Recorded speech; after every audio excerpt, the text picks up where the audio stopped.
আমি খুব আশা করেছিলাম যে এই ধাক্কায় হয়তো ইসলামী খেলাফতের দিকে হয়তো আমরা একটু মুভ করতে পারতে পারি, কিন্তু আবারও হতাশ হলাম, চরমভাবে হতাশ হলাম।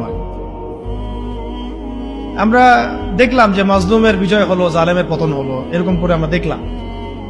ইতিহাসে হয়েছে, ফেরাউন ধ্বংস হয়েছে, নমরুদ ধ্বংস হয়েছে, কিন্তু আমরা যেন ওই ওই ফেরাউনের কবল থেকে নিষ্কৃতি প্রাপ্ত ওই উদ্ধত বনু ইসরায়েলের মতো হয়ে না যায় আবার। বুঝতে পারছেন কথা? ফেরাউনের কবল থেকে মুক্তি পাওয়ার মাত্র 40 দিনের মাথায় বনু ইসরায়েল বাছুর পূজা শুরু করছিল। কত দিনের মাথায়? আর আমরা তো 40 দিন লাগে নাই, 7 দিনের মাথায় আমরা মাশাআল্লাহ ট্রান্সজেন্ডার, সুদ, পশ্চিমাদের দাস, এমন কিছু মানুষকে আমরা আমাদের মাথার উপরে নিয়ে চলে আসলাম। আল্লাহ আমাদেরকে বোঝার তৌফিক দান। এখন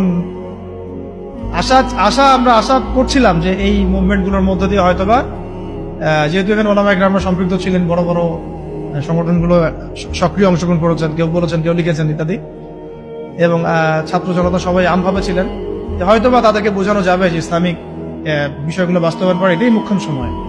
কিন্তু আমরা আবারও হতাশ হলাম। আর জানি না ভবিষ্যতে কি হবে, আমার আশঙ্কা যে খিলাফা স্টেট এভাবে বাস্তবায়িত হবে না। আর ওই কনসেপ্টটা এই প্রজন্ম অনেক কিছু করছে, সাহসিকতা দেখাচ্ছে, ওদের মধ্যে উদ্যম আছে, সাহস আছে, জীবন দেওয়ার মানসিকতা আছে, কিন্তু ওদেরকে আমরা তাওহীদ বুঝাইতে পারতেছি না, তাই না?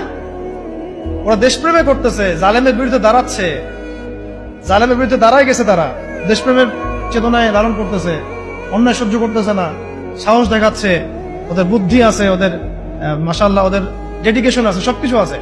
তাওহীদ বুঝাতে পারছি না আমরা যে এই কাজগুলো করতে হবে আল্লাহর জমিনে, আল্লাহর হুকুম কায়েমের জন্য, আল্লাহর জমিনে গণতন্ত্র কায়েম করার জন্য না, আল্লাহর জমিনে এই তথাকথিত জাতীয়তাবাদ আর ধর্মনিরপেক্ষতা কায়েম করার জন্য না। এই ডেডিকেশন গুলোই দরকার আমাদের আল্লাহর জমিনে খিলাফা কায়েম করার জন্য। এই মেসেজটা আমরা ইয়াং জেনারেশনকে দিতে চাই বা দেওয়া উচিত। এইটার জন্য আমাদের সবার কথা বলা উচিত, কারণ আমার বিশ্বাস এদেরকে তারা হবে ইনশাআল্লাহ।